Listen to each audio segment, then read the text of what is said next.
Hey, what's going on, guys? Welcome aboard Life Launchpad, your go-to channel for practical advice and guidance to launch your dreams into reality. Today, we're back with another book club meeting. I actually enjoy making this series. I have become a reading addict over this summer in the past couple months, so making these books and sharing the books that I personally like is a lot of fun, and I personally enjoy. I hope you guys enjoy as well. I guess we'll start it off with, I think one of the videos I showed you. This is the book I'm reading right now, Everyday Millionaires by Chris Hogan.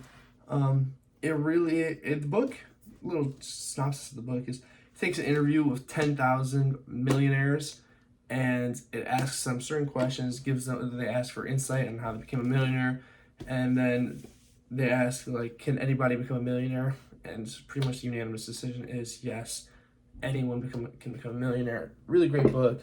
Currently on page 130, 140, 141, chapter 8.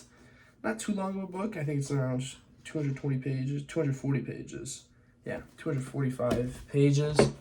But with that updated and out of the way, we're going to hop right into the book that we were talking about today, and that will be Think Again by Adam Grant.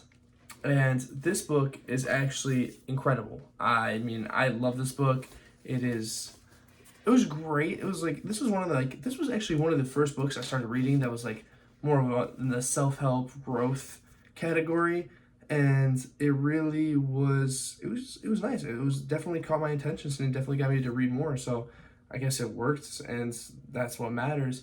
The first thing I want to talk about in the book is I'm just going to go over the main points that it talks in the book, and number one being the intellectual humility. That first, that's like, you're like, what does that even mean? It's not that hard of a topic. It just means that you should be open to reevaluate your beliefs. Everybody has their beliefs that they get from their family, from their friends, from their self, from the media that they consume. And it's really hard to change a person's belief, because once somebody believes strongly in that, they are almost 100% fully committed, and it's really hard. This book really focuses on you changing and shaping your mind so that you are willing to be open to other ideas. There's in a world that's always changing, there's so much that happens, and that is lesson number one. And just having a growth, open mindset.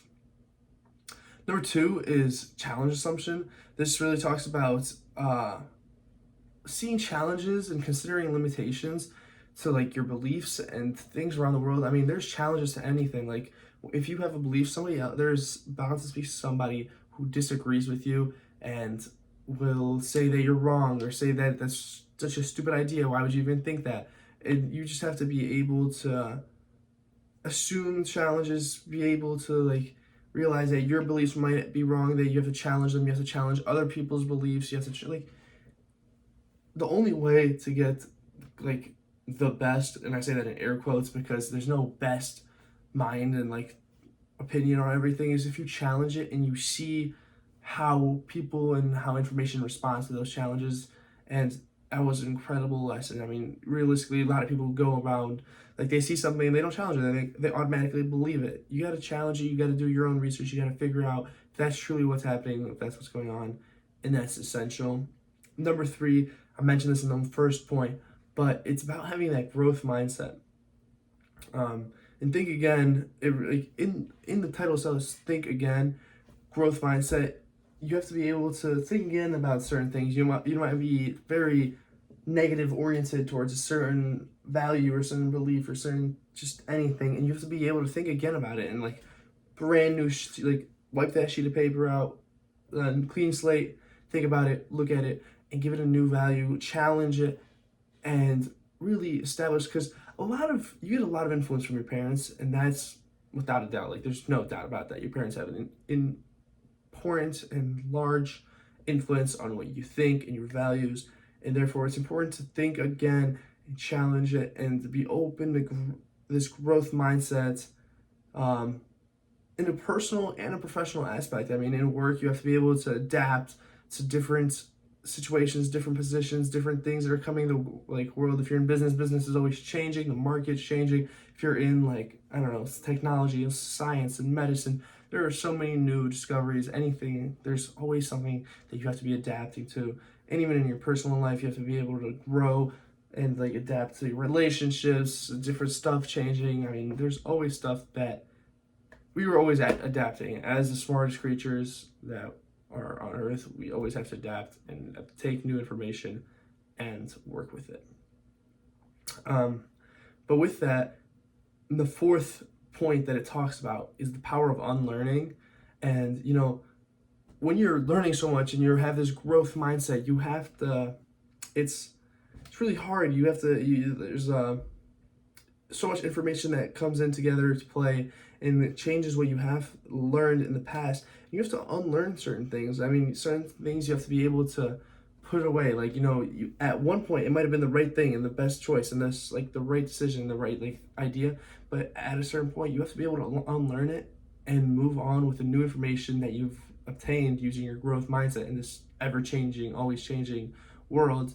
And stuff just gets outdated. I mean, that's just the truth of it. If you think about it, like, what were those pagers? Pagers. People used to use pagers a lot. I know pagers are still used in hospitals, but everybody used to have pagers now, and it's just kind of more of an outdated thing. You have to move on to everybody moves on to cell phones, and that's one of the examples. And yeah, finally, one of the more important and points and like values that I walked away with that just stuck to me after reading this book is that you have to stay a lifelong learner. I mean, throughout your life, you are going to be thrown into so many situations and so many difficult decisions, and so much that's going to be thrown at you that you have to be always open to learning. And you have to be able to like realize that the world is changing, and if you don't change and learn with it, you're going to be left behind, and you have to just stick with it, be there, learn, and you gotta be on top of it. And that is essential. I mean, as long as you're always learning, there's always something new for you to discover and find and just explore, and that just gives this more like value, fulfillment, and something to chase. And it really is just something I personally walked away with, like, wow, that was really important, and I'm really like, I like that idea a lot. But with that being said, this was our third, I believe, book club meeting. Hopefully, I mean, soon enough, this Everyday Millionaires will be done, and I'll be doing that next. I have a bunch of books that I would like to make videos on, but nonetheless, that is all I have for you guys today. I hope you enjoyed. If you don't mind dropping a like and subscribing for more content. I'm gonna keep working on posting this content out like every couple days, every day. Just hammer out content to help you guys out, teach you, show you stuff, my recommendations. But nonetheless, thank you for stopping by and watching this video. Don't forget to never stop learning, growing, and launching towards your dream. Remember, the power to become your future self, your best future self lies within you. And with that being said, peace out.